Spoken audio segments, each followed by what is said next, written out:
What's going on, guys? It's Marcus here, aka Mac Flips.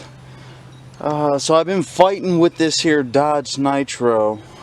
This is my baby. I've been trying to just, I don't know, take care of it as much as I can. I've dumped like $1,800 into it, and I'm just trying to save you guys some of the heartache that I've had.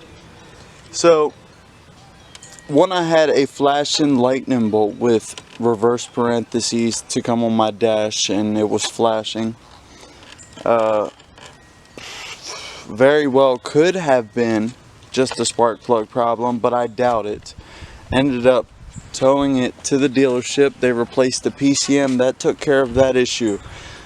They released it to me with a misfire still, and I'd love to name that dealership. I don't know if I'll get in trouble or not, but yeah, so they knew it had a misfire. Then they turned around and told me that it didn't, that it was fine, and they released the car to me, and they charged me $989 for replacing the PCM.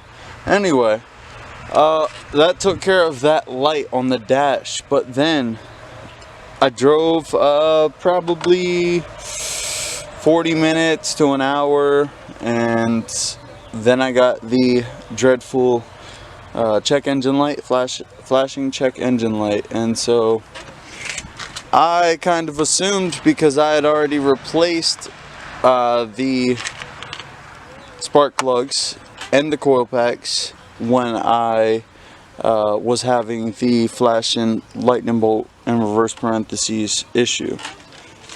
So I don't know whether it blew another plug, since, you know, I was still trying to see if the vehicle was going to run after I had replaced them originally.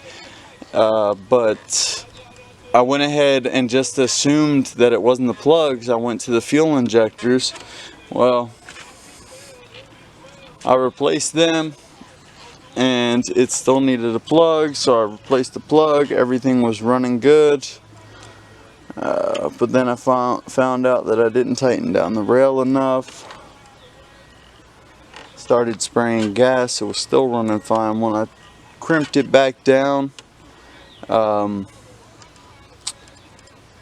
I crimped the fuel reel back down and put it all back together and tried to start it back up, by the way, I had replaced all the plugs again. After I replaced just one that was blown or fried, or whatever you want to call it.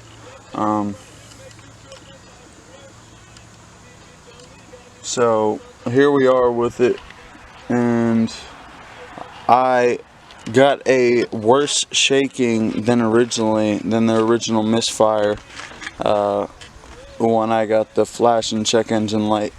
However, it still does that when I rev the engine, but it won't really stay started now. I took the fuel rail back off and realized that I left two of the little plastic ends on the new fuel injectors, and I could have left all of them on, I'm not sure. So I'm going to take the valve covers off, hopefully try to find whatever's in there. I know one for sure is down in there, which sucks.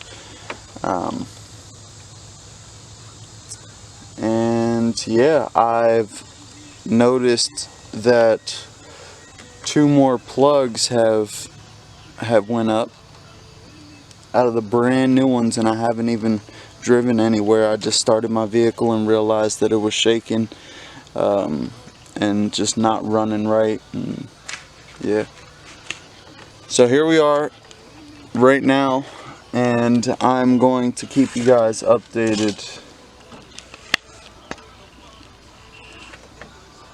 And I just want to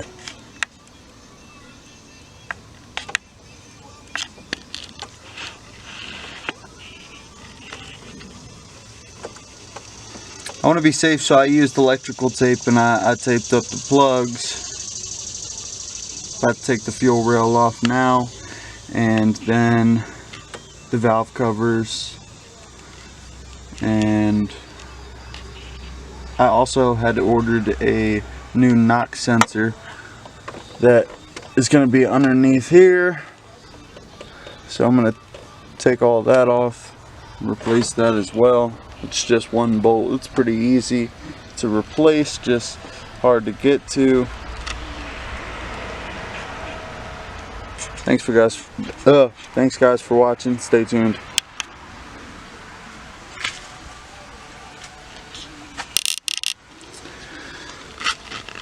Alright, so I've